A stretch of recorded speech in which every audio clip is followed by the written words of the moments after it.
안녕하세요, 숙선생입니다. 숙선생과 함께하는 다항식 교과서 개념 이해하기 개념 이해편. 오늘은 5번째 시간입니다. 지난 시간에는 우리가 나머지 정리와 인수 정리에 대해서 배웠고요.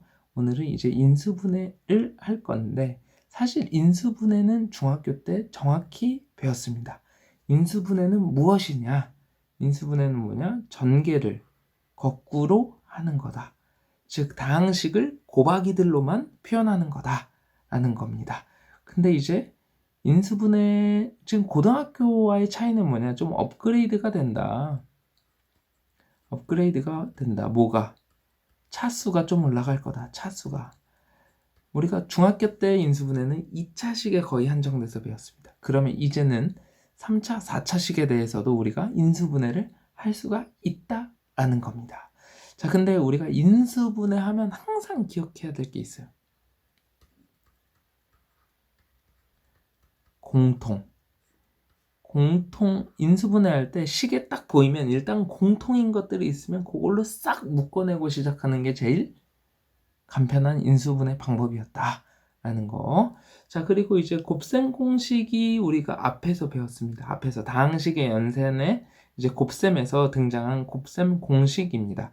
얘는 뭐였냐? 이렇게 가면 전개입니다. 근데 지금은 이제 이거를 거꾸로 가려는 게 목표인 거죠. 실제로 인수분해 공식이라고 해서 뭔가 새롭게 등장한 건 없어요. 곱셈 공식을 좌우만 어떻게 했다? 바꿨다라는 겁니다. 좌우만 바뀌었어요, 실제로. 그래서 곱셈 공식만 알면 인수분해 공식을 알 수 있어요. 근데 이제 문제는 뭐냐면 곱셈 공식은 외우지 못했을 때 하나 전개해보면 나오는데, 인수분해는 전개할 수 있는 것도 아니고 뭔가 조금 아이디어적인 면이 필요하다. 그래서 인수분해를 좀 잘하려면 공식을 외우는 게 속편할 수도 있다라는 겁니다. 그러면 우리가 예를 들어서 한번 살펴보면, 자, 다음 식을 인수분해 하시오 라고 했을 때 일단은 어떠한 공식을 적용해야 되는지를 좀 생각을 해봅시다 라는 건데, 지금 x 세제곱이 보여요.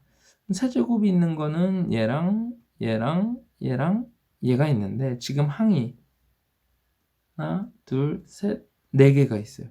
항이 하나, 둘, 셋, 네가 있으니까 지금 2번과 3번으로 압축되는데, 부호가 전부 다 플러스이기 때문에 2번 공식을 써서 문제를 풀어보려고 한다라는 겁니다. 그러면 2번처럼 표현을 해줘야 돼요. x 세제곱 더하기 3 곱하기 3 곱하기 어떻게 해야 될까? x의 제곱 곱하기 2y 플러스, 지금 a에 해당하는 게 x고 b에 해당하는 게 2y가 된 것 같아요. 뒤에도 한번 봅시다. 3 곱하기 x 곱하기 2y에 제곱하면 12xy 제곱 되네요. 더하기 2y의 세제곱이 되네. 그러면 a에 해당하는 게 x고 b에 해당하는 게 2y면 2번 공식이 딱 성립하네요. 그 이야기는 x 더하기 2y의 세제곱, a에다가 x, b에다가 2y를 대입하면 된다. 이렇게 인수분해가 된다. 인수분해는 곱하기들로만 표현된 거다 라는 거를 우리가 보면 되겠습니다. 자, 이번은 어떠한 공식을 이용할까 보더니 지금 항이 2개 있는 건 4, 5번밖에 없어요. 그리고 가운데 부호가 마이너스인 건 5번이네요. 그러면 나는 5번 공식을 이용할 거다. 어떻게? a 세제곱 마이너스 8b의 세제곱은 2b를 세제곱한 거네요. a 자리엔 그대로 a지만 b 자리에다 뭐로 바꿔서 2b로 바꿔서 대입을 해야 되겠네요. 요 자리에 지금 2b가 와 있죠. 그러면 a-2b 곱하기 a제곱 플러스 a 곱하기 2b 플러스 2b의 제곱, 이렇게 쓰겠네요.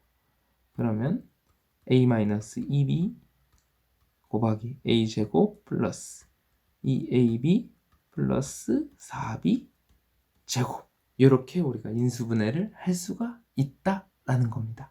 자, 이렇게 1, 2, 3, 4, 5번 5가지 공식만 잘 기억하고 있으면 충분히 할 수가 있다라는 거죠. 그런데 이제 문제가 뭐냐면 공식만으로는 해결이 안 되는 인수분해가 등장한다라는 겁니다. 요 안에 5가지 안에 다 적용이 되면 좋겠지만 그렇지 않은 경우가 있다라는 겁니다. 자, 그렇지 않을 때는 어떻게 하냐? 첫 번째, 일단 공통 부분이 있는 다항식의 인수분해. 뭔가 자주 보인다. 자주 보이는 게 있다. 그러면 뭘 하자? 하나의 문자로 바꾸어 보자 라는 겁니다. 예를 들어 지금 예제 2번을 보면 x 4제곱 더하기 x 제곱 마이너스 24. 자주 보이는 게 있어요? 없으면 조금 변형을 해봐야 되는데 어떻게? x제곱의 제곱 플러스 2x의 제곱 마이너스 24. 그러면 자주 보이는 게 있네. 아, x제곱을 뭐로? t로 치환하면 t제곱 플러스 2t 마이너스 24가 된다라는. 그러면 인수분해 할 수 있겠네. t 플러스 6에 t 마이너스 4가 되네요. 이렇게 두면 안 되죠. 이제 다시 원래대로 돌려놔야 돼요. 문제는 x에 대한 식으로 나와 있으니까. x제곱 플러스 6 x제곱 마이너스 4. 그러면 4는 2의 제곱. 제곱 빼기 제곱은 합차 공식이죠. x제곱 플러스 6에 x 플러스 2에 x 마이너스 2. 이렇게 우리가 인수분해를 할 수가 있다라는 겁니다. 자, 2번을 한번 또 봅시다. 여기는 그래도 자주 보이는 게 있어. x-2y, x-2y. 그러면 아예 x-2y를 t로 치환해서 갑시다. 그러면 t 플러스 1의 제곱 마이너스 3t 마이너스 3. 전개 열심히 시간이 걸릴 뿐 천천히 하면 돼요. 자, 그러면 정리. t제곱 마이너스 t 마이너스 2가 이렇게 되네요. 동량끼리 계산을 했어요. 그러면 인수분해가 됩니다. t-2, t 플러스 1. 다시 돌려놓읍시다. t로 두면 안 되죠. 원래 문제 있는 식으로 바꿔놔야 됩니다. x-2y-2 x-2y 플러스 1. 이런 식으로 해야 된다라는 겁니다. 아, 지금 인수분해의 첫 번째 유형은 뭐였냐면 공식에 맞춰서 하는 거. 두 번째는 자주 보이는 게 있다. 그러면 치환을 해주자 라는 겁니다. 여기서 끝나는 게 아니라 세 번째가 있습니다. 인수정리를 이용한 인수분해, 인수정리를 이용한 인수분해. 아, 인수정리를 이용한 인수분해. 3차 이상의 다항식의 1차식을 인수로 갖는 경우는 인수정리와 조립제법을 이용하여 인수분해하면 편리하다. 아, 즉 나머지가 0이 되면 인수를 갖는다라는 거 알았잖아요. P알파가 0이면 X-알파를 인수로 갖는다. 그 P알파가 0이 되는 걸 찾는다라는 거죠. 그러면 어쨌든 나머지를 찾아야 돼요. 나머지가 0이 되는 인수를 찾아야 돼요. 그러면 그게 뭐가 될 거냐라는 건데 주로 요 4의 약수들을 주로 봅니다. 플러스 마이너스 1, 플러스 마이너스 다 되고 플러스 마이너스 2, 플러스 마이너스 4. 요 정도를 우리가 그 후보로 봅니다. 그러면 일단 1을 한번 해볼까요? P1 1 더하기 1 빼기 4 빼기 4. 아, 0 아니네. 한번 마이너스 1 해볼까? 마이너스 1 플러스 1 플러스 4 마이너스 4. 0 된다. 즉 x 플러스 1을 인수로 갖는다라는 겁니다. 그러면 우리가 조립제법 쓸 수 있겠네요. 1 마이너스 4 마이너스 4 마이너스 1 내려오고 곱하면 마이너스 1 0 되고 곱하면 0 되고 더하면 마이너스 4 곱하면 4 돼서 0 되네요. 아, 즉 px는 x 플러스 1로 나눴을 때 목이 이렇게 되고 나머지는 0이다 라는 거죠. 그랬더니 한 번 더 인수분해가 되네요. x 플러스 2, x 마이너스 2 이런 식으로 우리가 인수분해를 할 수가 있다라는 겁니다. 왜 4의 약수냐라는 건데 사실 요렇게 곱하면 마이너스 4가 되죠. 우리가 다 전개할 때 맨 마지막 상수항 나오는 거. 그렇기 때문에 우리는 그 4의 약수들로만 우리가 후보를 넣어서 확인하면 편하다라는 겁니다. 역시 마찬가지로 얘를 인수분해하라는 건데 첫 번째, 공식을 넣을 수 있겠느냐? 공식 넣기 어려워. 두 번째, 자주 보이는 게 있냐? 그렇지 않다. 세 번째, 인수정리 이용할 거다. 인수정리. 그러면 6의 약수가 뭐가 있냐? 뭐 플러스 마이너스 1, 플러스 마이너스 2, 플러스 마이너스 3, 플러스 마이너스 6. 요 둘레 6, 8개 안에 범위가 다 된다라는 겁니다. 그러면 차근차근 또 해보는 거예요. P1을 넣어봅시다.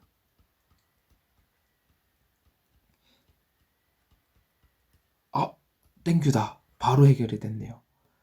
즉 1, 마이너스 2, 마이너스 5, 6을 우리가 조립제법을 써보면 1, 1 곱하기 1, 마이너스 1, 마이너스 1 더하면 마이너스 6 곱하면 마이너스 6 그래서 0. 나머지 0 나오네요. 그러면 x 마이너스 1을 인수로 갖는다는 겁니다.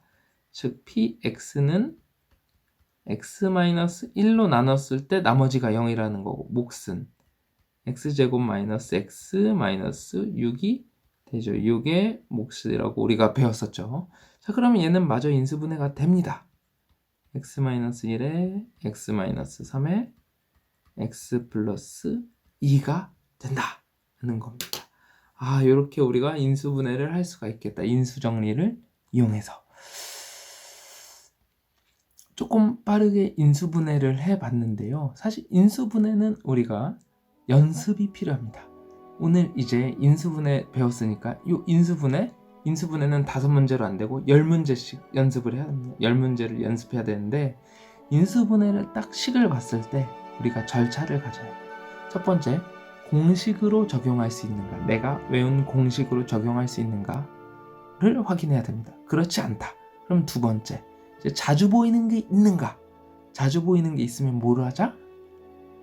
지환을 하자. 자주 보이는 게 있는가? 그렇지도 않더라. 그럼 세 번째 뭐 할 거다? 인수정리를 이용할 거다. 는 0이 되는 값을 찾아야 된다. 그래서 조립제법을 하면 인수분해를 쉽게 할 수가 있다는 겁니다. 이렇게 해서 우리가 1단원에 있는 개념을 모두 다 이해해 봤습니다.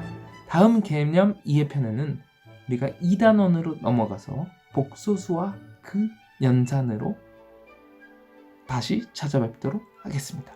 반드시 복습하시고 문제 풀어보는 시간 꼭 갖도록 해야 합니다. 오늘의 숙선생 여기까지입니다. 천천히 가야 멀리 갈 수 있습니다.